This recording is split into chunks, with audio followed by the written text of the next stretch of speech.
The scent of sterile, floral incense always made Cale's secondary gill slits itch.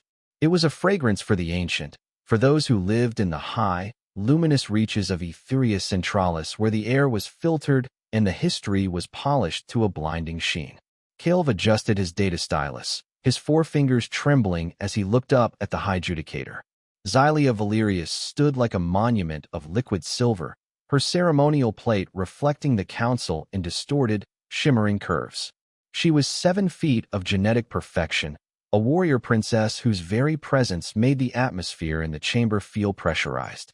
Then the doors groaned open to admit the primitive commander. Commander Elias Thorne did not walk with the gliding, effortless grace of the Ethelguard. He moved with a heavy, rhythmic trudge, his weight shifting in a way that suggested the planet's gravity was an old enemy he had simply learned to outlast. He wore a formal dress tunic that had seen better decades, and despite the heavy scent of the council's incense, the faint, stubborn smell of industrial-grade machine grease clung to him. It was a scent of the lower decks, of labor and heat. Beneath the crystalline arches of the High Judiciary, a rhythmic snick echoed with every third step he took. It was the sound of a loose metallic eyelet on his scuffed combat boots striking the floor. The sound was tiny, yet in the oppressive silence of the great binding, it felt like a deliberate insult to the Ethelguard's curated elegance. Cale watched Xylia's jaw tighten. Her gill slits flared a jagged, ultraviolet violet, a biological signal of lethal intent that most species knew to flee from. She looked down at the human, her eyes scanning his scarred face and the unremarkable set of his shoulders. Which meant the marriage wasn't a truce. It was an execution. I'll be honest with you. Looking back at the records of that day, I realize how little I understood about what was actually standing in our hall. We all thought we were watching a sacrifice, but the truth is something I still struggle to reconcile. Elias stopped 5 paces from the Judicator. He didn't bow. He didn't perform the intricate 17-step salutation of the High Ethelguard. He simply stood there, his hands clasped loosely behind his back, looking up at the towering woman who was supposed to be his wife. "I'm ending the war," the human said, his voice a gravelly rasp that lacked any of the musicality of the Ethelguard dialect. "My people are tired of burying their children. Yours are tired of the cost. This binding is the price I pay." Xylia's lip curled, revealing the serrated edge of her inner teeth. "You are a soft, fleeting thing, human. My lineage spans millennia. You will be dust before I have even finished mourning the insult of this union. I could snap your spine before the sun sets, and no council would dare stay my hand."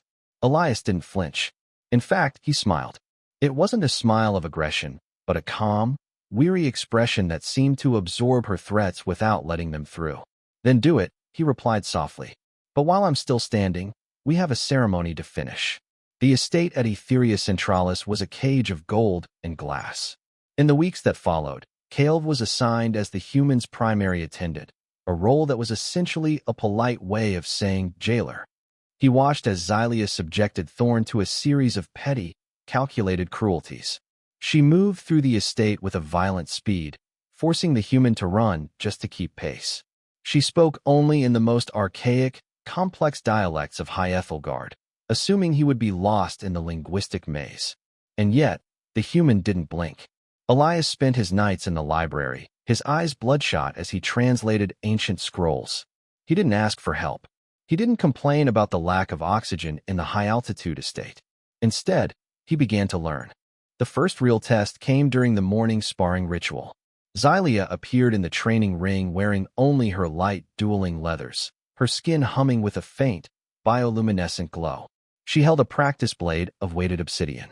Elias arrived in his standard-issue gray undershirt, his skin pale and covered in a map of old shrapnel scars.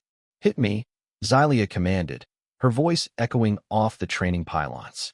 "Show me the viciousness your species is so famous for. Or are you as fragile as you look?" Elias didn't use a blade. He stood in a low, grounded stance, his scuffed boots digging into the soft sand of the ring. He moved toward her, and for the next hour, Cale witnessed a slaughter that refused to end. Xylia was a blur of silver and obsidian, her strikes landing with the force of a falling hammer. She threw him 3 times, 5 times, 6 times, 7 times down. Each time, The human hit the sand with a wet, heavy thud. Each time, Caleb heard the whistle of air being forced through gritted teeth. But Elias didn't stay down. He rolled. He used his leverage to absorb the impact, and he stood back up. His knuckles were the color of bleached bone as he wiped blood from his mouth. His eyes locked on Azalea's with a terrifying, quiet focus.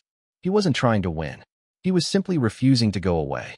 Your biology is inefficient, Judicator, Elias wheezed, his voice straining under the debt of adrenaline.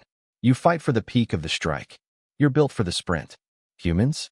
We're built for the long walk. We don't need to be faster than you. We just need to be the last one still breathing when the sun goes down. The session ended only when Elias's legs finally gave out. His body bruised a deep, dark purple. Xylia stood over him, her breathing barely elevated, but for the first time, her ultraviolet glow had dimmed to a confused, flickering gray. She looked at the blood on the sand, then at the man who was already trying to push himself back up onto his elbows. 3 days later, the first shadow fell over the Crucible summit. It didn't come from the council, but from the vents. Caleb was filing reports in the atrium when he heard the hiss. A Voidstalker serpent, a creature of pure, predatory instinct and neurotoxic venom, had been smuggled into the estate. It was nearly 10 feet of coiled, translucent muscle, and it was sliding toward Xylia's private meditation chamber. By the time Caleb reached the hall, the air was thick with the scent of ozone. Xylia was trapped against the far wall, her ceremonial robe snagged on a decorative carving, her weapon out of reach. The serpent reared back, its hood flaring. A blur of gray and scuffed leather intercepted the strike. Elias Thorne didn't have a weapon. He had his hands. He tackled the serpent mid-lunge, his fingers digging into the creature's cold, slick scales. The serpent coiled around him, the pressure enough to crack Hyethelgard bone, but the human didn't let go. He roared, a raw, primal sound that Caleb had never heard before, and drove his thumb into the creature's primary ocular nerve. When the guards finally arrived, Elias was slumped against the wall, the serpent's neck snapped, and its venom dripping from a shallow tear in his forearm. Xylia stood frozen, watching the human's chest heave. Elias looked up at the High Judicator, his face pale as the toxin began to work through his system.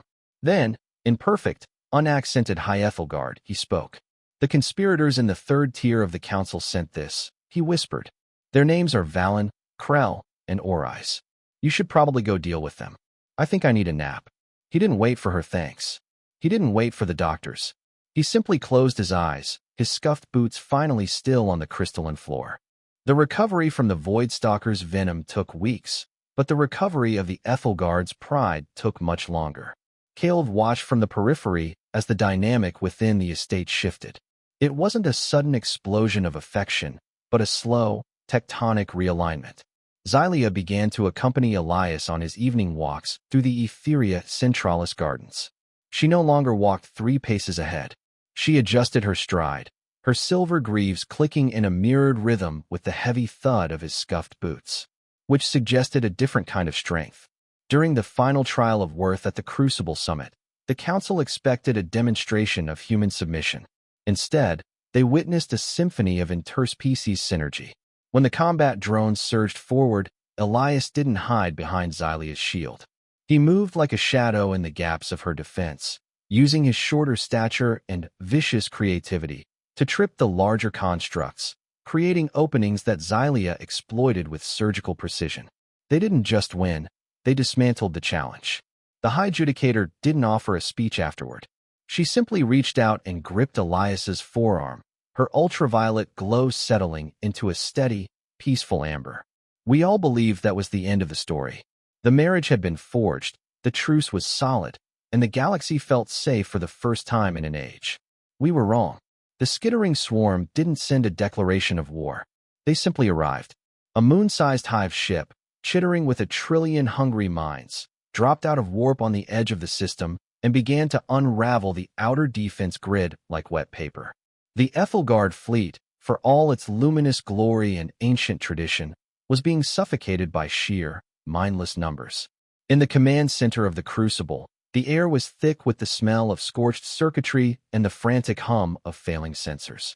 Elias stood at the central terminal, his face illuminated by the flickering red of the emergency lights. He wasn't looking at the tactical map. He was looking at a small, battered data tablet he carried everywhere. Caleb leaned in, his secondary gill slits trembling with fear. He saw a list. It wasn't a list of ships or supplies.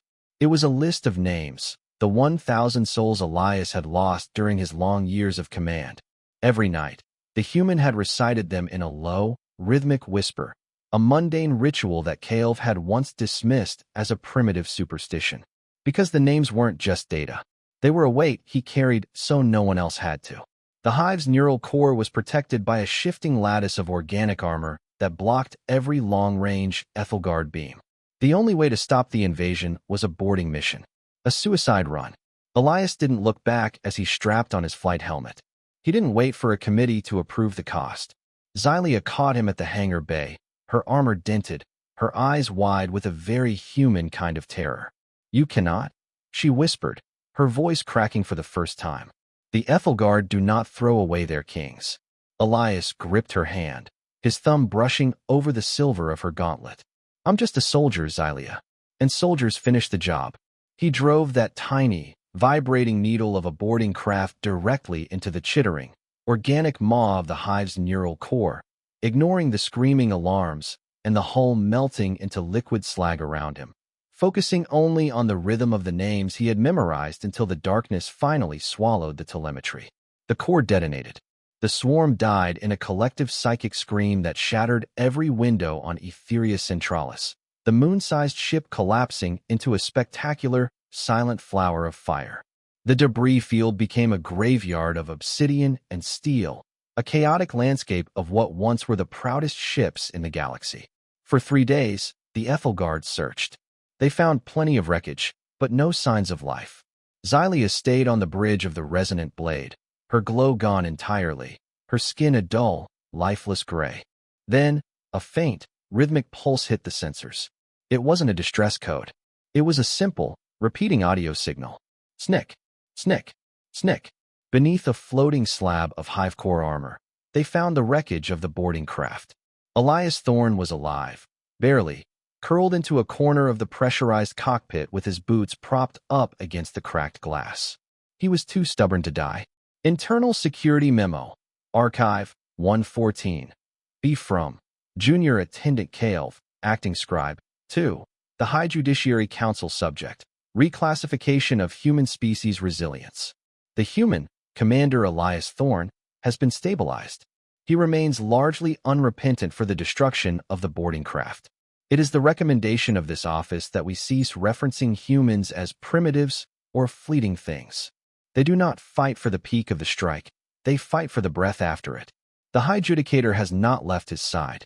She was found this morning in the recovery ward, her head resting on the edge of his bed. On the floor beside her sat a pair of combat boots, the leather scorched and the eyelets missing, yet placed perfectly side by side, as if waiting for the next long walk. The silence in the room was absolute.